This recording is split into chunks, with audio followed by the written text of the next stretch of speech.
simulated dream. It's the real deal. This guy has wanted to be a WWE wrestler for God knows how long, and do you think there's more in that than just what we see with the WWE machine throw out a lot of the times? Do you think this is a new trend in a lot of ways?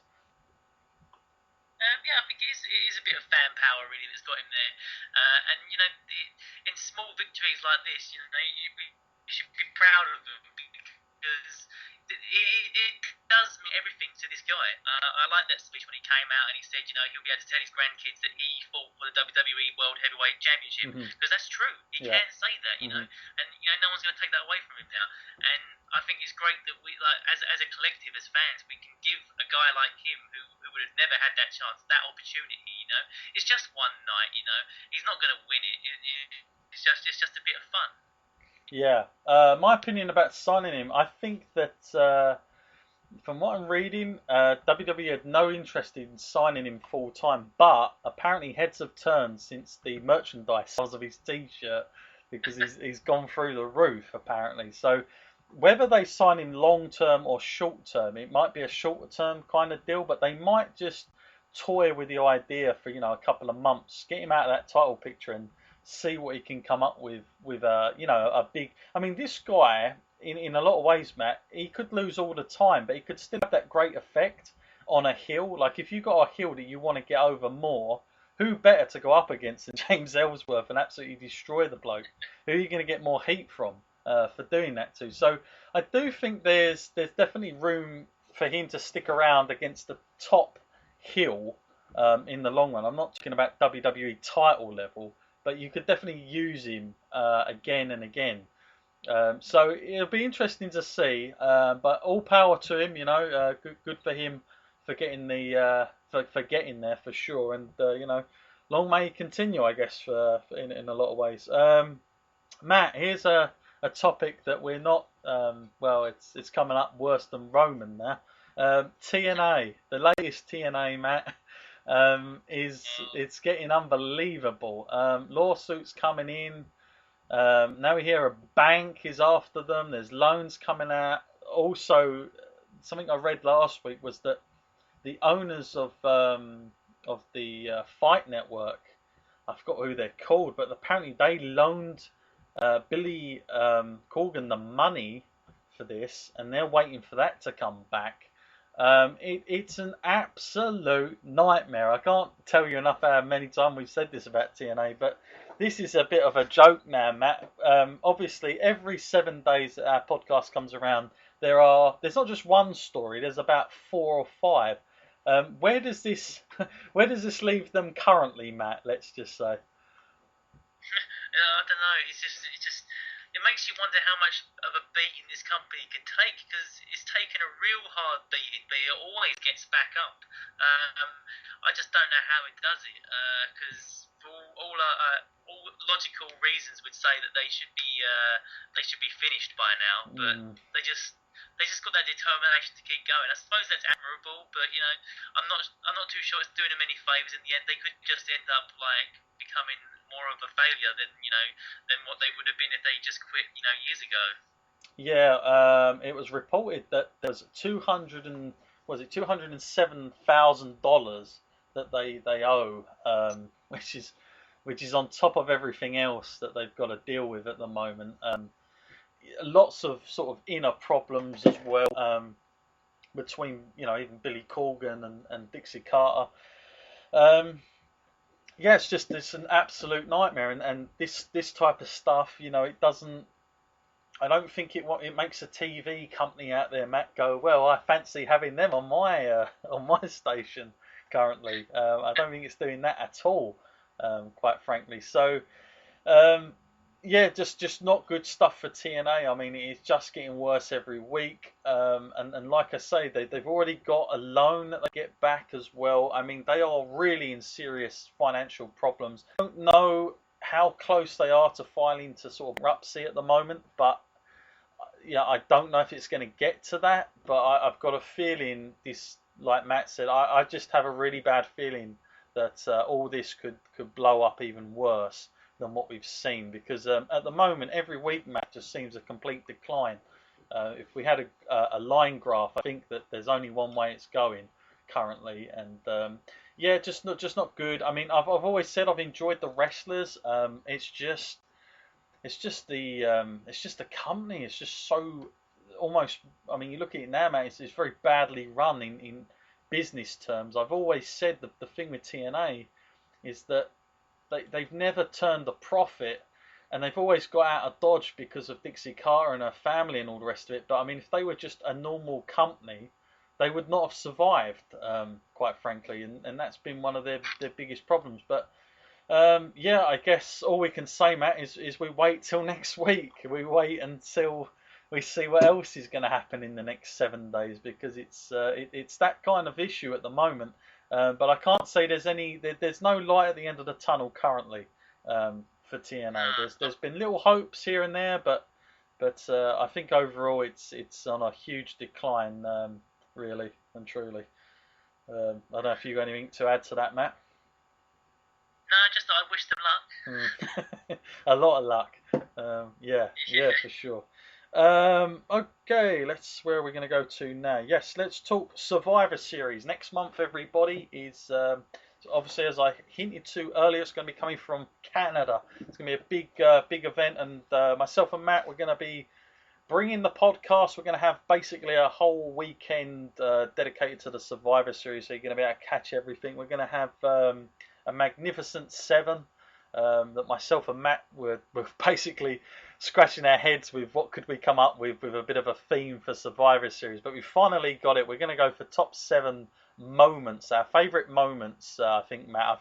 I think our personal favourites will probably work better, and we'll be giving our reactions and reasons to that. Also, we're going to obviously have the NXT review, Survivor Series itself, and preview, and also Survivor Series review. So we're going to have the whole weekend dedicated to Survivor Series. Looking forward to that show.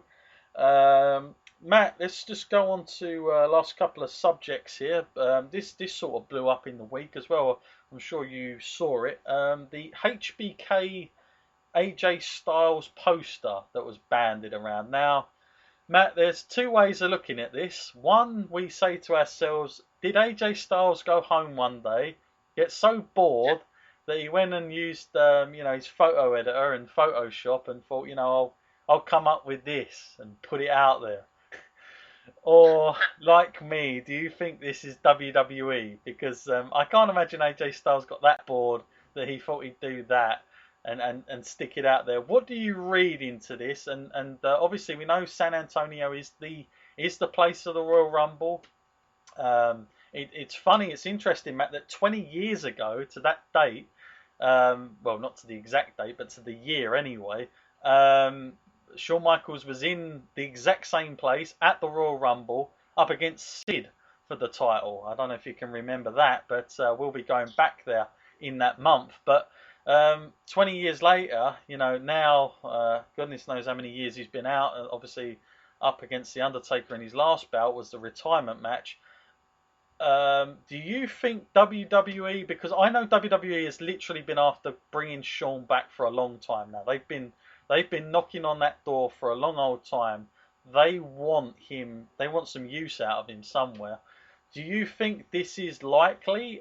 Because obviously it was very unlikely if I was to go back a year. But is this something that could happen, and fans are getting buzzed for a real reason here?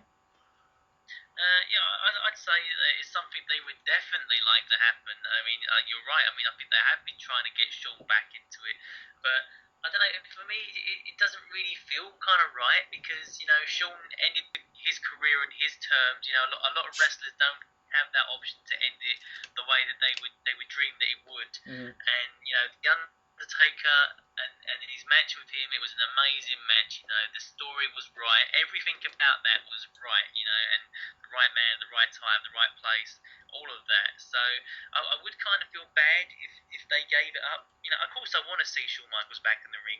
I do kind of wish that he hadn't retired at the point that he did. But I think when you go down that sort of old school route, you have to be like the Undertaker or Triple H, where you say, I'm not going to say I'm retired unless I'm actually doing it. And I think that's the kind of person that Shawn is. And I think if they were going to sort of coax him out of retirement, it would take a lot of money, and it would take a really incredible story to actually make it worth his while to come back. Because I think he's quite happy enjoying his retirement. You know, I might be wrong, but he seems to come off as someone that doesn't really need the company as much as they need him. Well, yeah, I mean, I've done a lot of digging around after this, and obviously, I listen to other podcasts. Yes, it's true, everybody. I do listen to other podcasts, and I'd listened to a lot of his interviews. I think the one he done on Steve Austin's podcast, he basically said, "There's no way I'll ever come back. That he's done. He's happy with his career, like Matt said, and he's happy with life." But in the last year, what has given me slight doubt on all that is the fact that he was really, I mean, he literally, we talk about Brock having his own compound and Goldberg even, but Shawn Michaels had the same thing going on in Texas. He did not want to be disturbed. He loved his ranch. He loved that way of life. He was enjoying, being a parent and all the rest of it. However, suddenly he's moved his whole family to Florida to work at NXT, and work at the Performance Center as the titled head trainer. And now that now I start to think to myself, okay, he's got Triple H in his ear. He might have Vince in his ear more. He's around it more. Now, with everything that's coming up, is he more likely to say yes because he's around it, and all of a sudden he's moved his whole family to live in Florida, which is quite strange considering what he'd said, in past interviews. And listen, nothing on Shawn Michaels, but it wouldn't be the first time the guy has said something that he's not meant. And we talk about his retirements in the '90s and all the rest of it. I just got a feeling that this is actually very possible that Shawn Michaels could be coming back to do this match. Now, I don't know if it's just a one gig match or whether they want to roll this into WrestleMania. Does this excite you in a way, Matt, that it could be AJ Styles as his opponent? Is that a good enough opponent, do you feel, in name power that we always wanted to see? Because people, when they saw the post, they kept saying this is a dream match. I'm not sure it is a dream match as far as, because I'm just not sure we would ever have thought it would happen. It could happen in terms of like actually getting AJ over at the time from TNA or vice versa. I don't know it was ever considered as a dream match. I don't know it was spoke about that much. I think CM Punk and Shawn Michaels, that might have been more of a dream match in the run, but I'm not sure how AJ Styles fits into that. Nonetheless, it would be a great match, and if anything, would put SmackDown on the map a little bit more if they wrestled for their title. But for you, Matt, I mean, just looking at if he did do this, and he comes back at the Royal Rumble, it's going to have a big attendance. We know that much. It's going to be quite a big event.